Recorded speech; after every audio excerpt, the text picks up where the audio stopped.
This is the common Mycena. They have transverse gills. These are such important parts of the forest. They're saprotrophic mushrooms, so they're the ones that are responsible for recycling and repurposing all the dead wood, like this bit of wood here, because there's not much else in nature can actually do that apart from mushrooms.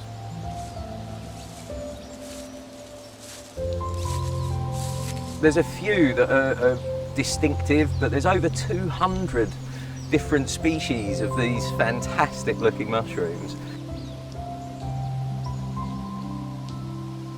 I think nature is something that you just need to introduce people to in a way that they can relate to it, and then nature is something that is so fascinating that once you've got that little start, you end up becoming interested in it and learning about it. And you know, we're all part of nature. It's all part of how the world, the planet, our ecosystems are put together, and you learn about how things link together when you start understanding about fungus in particular.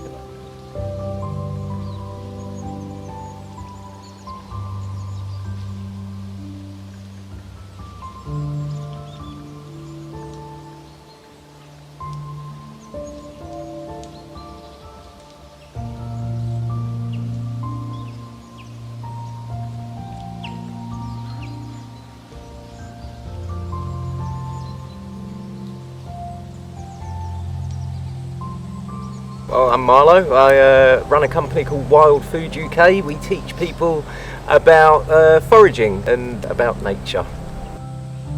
I've been collecting mushrooms for, I don't know, maybe 25 years. Foraging for me, it's not just all about food. It really fundamentally for me, it's about learning about nature. And obviously whilst you're doing that, you learn about ways that you can make use of nature. And there's loads of ways, obviously. We've got self-adhesive, antifungal, antibacterial plaster. People that are around me, they all know more about mushrooms than most other people in the UK, just because I talk about them so much, and it's such an interesting topic that everyone's keen to learn. So it's one of those things you can start talking about in a pub, and although I might bore a few people, there's so many people that are interested that it becomes a topic of conversation, and people like coming out for walks when they think they can find a porcini. So yeah, there's definitely been an effect on the people around me for sure.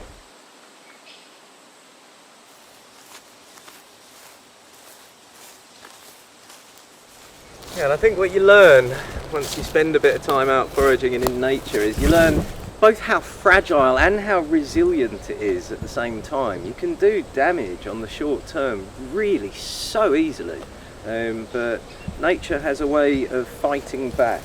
Yeah, it's something that we're experiencing at the moment. Is nature is suffering, and we're going to suffer as humans. We're part of nature. We're going to suffer off of the back of that, most definitely. So in Britain, you know, our oak trees and beech trees, which are two of the keystone species, if you like, for fungus and for numerous other invertebrates and things like that, they're suffering, and they might die in the south of England because of climate change, of the fact that we're warming up. Those sorts of forests are going to be heading further north, and we'll suffer off of the back of that. And you know, if the sea levels rise in the way that is predicted, and we don't in some way slow down climate change, then, you know, humans across the planet will suffer, and that might mean a lot of death.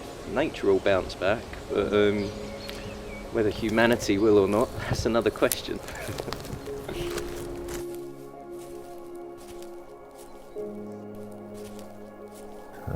Unfortunately, over 70% of the British landmass is farmland. I think it's something like 71-72% of Britain is farmland. Now the grazing land is generally pretty good for foraging, but obviously any field that's ploughed up and has chemicals used on it, that's not going to be somewhere, it's not a natural environment, and because of that our native species don't tend to grow there.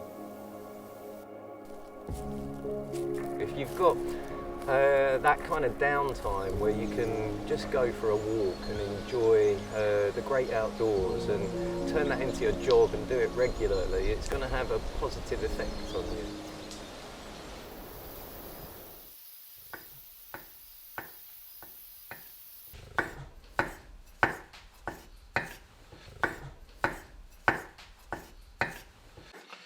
Now, this might look like quite a lot of mushrooms, but as everyone knows, when you cook mushrooms, they shrink. I worked with a really lovely Oriental chef just recently, and his phrase was "never lose your sizzle," which I think is a good thing. There we go, look at that moisture that's coming out of them. I'll add the onions now. Mix those flavours together. When I became a vegetarian, I got really into Oriental food and Far Eastern and Indian food as well, because they just lend themselves so much more to a vegetarian diet than our traditional British meat and two veg. There you go, you can see them just starting to fall apart.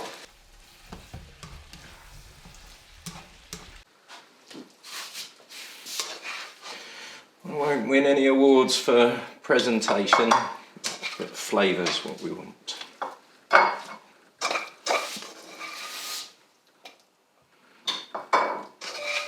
Foraging is a skill. It's a skill for life. When you learn about certain things, certain plants, certain fruits, certain mushrooms, you've learnt about them, and that means that whenever you go out at any point in the future, you can employ that knowledge and pick your own lovely, tasty food. So I can't see why anyone, once they've learnt what a chanterelle is, wouldn't want to go out and keep picking those for as long as they're able. It gives you an excuse to go out, it gives you an excuse to enjoy nature, and it gives you a reward for going out into those lovely green spaces. And I can't honestly see myself ever getting bored of that. As my legs get a bit stiffer, I might do it a bit less, but I expect to be foraging for as long as I'm able to go out for walks.